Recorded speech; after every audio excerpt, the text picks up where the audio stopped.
First ఒక like కొట్టి పూర్తిగా చూడండి, మీరు అది కూడా చూడొచ్చు. Okay, let's go. గౌరవనీయులు అబ్బా మళ్ళీ వచ్చాడు, ఇప్పుడు ఏం చేస్తాడు? మాజీ ముఖ్యమంత్రి శ్రీ జగన్మోహన్ రెడ్డి గారి మీద పొద్దు పొద్దున్నే నీకేసేంట్రా మరియు వైవి సుబ్బారెడ్డి గారి మీద మరియు పేర్ని నాని గారు, విడుదల రజనీ మేడం గారు అండ్ జగనన్న పిఎన్ నాగేశ్వరరావు గారి మీద మీ ఫేస్ చూస్తేనే తెలుస్తుందిరా నీచ్ కమీన్ కుత్తేలు మీరేనని. అవును బాబు. ఒక దురదృష్టకరమైనటువంటి చట్టంలో ఈ రోజు దాకా ఎక్స్పీరియన్స్లో కానీ ఎవరు చూసి ఉండరు. అసలు శని నీ నెత్తి మీద తాండవం చేస్తున్నాడు అనుకున్నా గానీ నువ్వే శని నెత్తి మీద తాండవం చేస్తావు నేను గ్రహించలేకపోయా. రీజన్ ఏంటంటే 18/6/2025 అరౌండ్ 10:30, 11 in the morning అయన్నొద్దు పాయింట్కి రా. ఒక యాక్సిడెంట్ జరిగినట్టు అది ఎఫ్ఐఆర్ క్రైమ్ నంబర్ 640/2025గా రిజిస్టర్ చేశారు.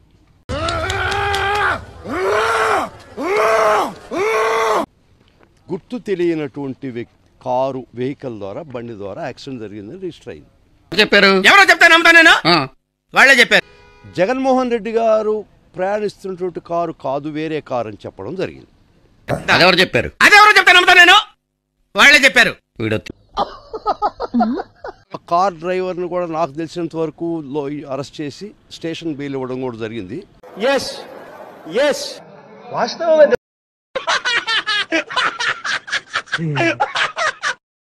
జగన్మోహన్ రెడ్డి కారు కాదు, ప్రయాణిస్తున్నట్టు కారు కాదు.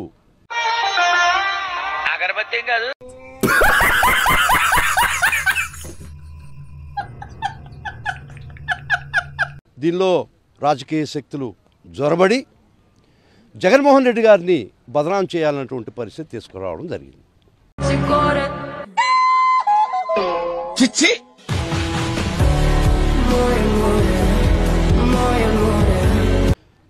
ఎక్స్ సీఎంగా రోప్ పార్టీ కూడా ఇవ్వలేదు. సైడ్ బోర్డు మీద నిలబడి జగన్మోహన్ రెడ్డి గారు షేక్ హ్యాండ్లు ఇస్తున్నారు. సైడ్ బోర్డు మీద నిలబడి అభివాదం చేయడమే తప్పు. ఎదవా ఎందుకు పనికిరాడు.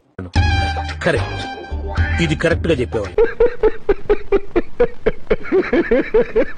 ఎస్పీ గారి మాటలను బట్టి కూడా జగన్మోహన్ రెడ్డి గారు ప్రయాణిస్తున్న కారు కాదు అన్నటువంటి స్టేట్మెంట్ ఇచ్చిన తర్వాత కూడా అవును జగన్ గారి కారు కిందే జరిగింది, ఇంకోసారి అవును జగన్ గారి కారు కిందే జరిగింది.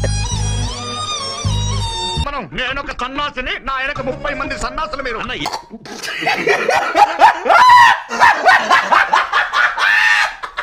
Culpable homicides not amounting to murder అని పెట్టి దానిలో ఇంటెన్షన్ ఉండాలి, చంపాలని ఉద్దేశం ఉండాలి. యాక్సిడెంట్లు అయ్యే ఉండవు కదా. లాయర్ గారండి, మీరేం చెప్తే అది చెప్తాను లాయర్ గారండి, కానీ ఉరి శిక్ష మాత్రం పడకుండా చేయండి లాయర్ గారండి. సర్లే నువ్వేం కంగారు పడకు. సో ఈ విధమైనటువంటి రాజకీయ కక్షల కోసం అది ప్రైవేట్ వెహికల్ కింద ఆయన పడ్డాడు, కానీ ఏమీ జరగలేదు.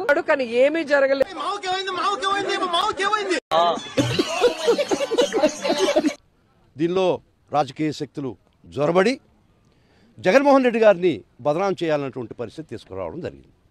అదే ప్రమాదం అని చెప్పి ఆపేసింటే తెలుగు ఖ్యాతి ప్రపంచానికి తెలిసేదా? ఈ కూటమి ప్రభుత్వంలో ఏ పెద్దలు చంపారో బయటికి రావాల్సిన విషయం ఉంది. చెప్పవే, నేను వింటాను కదా. ఓ చెప్పే. మనం ఆర్టీసీ బస్సులో పోతుంటాం, డ్రైవర్ యాక్సిడెంట్ చేస్తాడు, ఆ ప్రయాణికులు కూడా ముద్దాయి చేసేస్తారా ఈ గవర్నమెంట్లో? పిచ్చి పిచ్చి కేసులన్నీ తీసుకొస్తావు, తిక్కగా వాదిస్తావు, తలనొప్పి వచ్చేలా చేస్తావు. ఒక్క కేసన్నా గెలిచావంట్రా?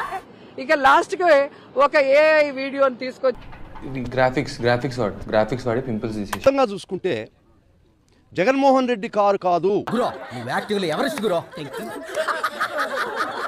మీరు చేయండి, సబ్స్క్రైబ్ చేయండి, 1,00,000 దాటించండి చెప్తా.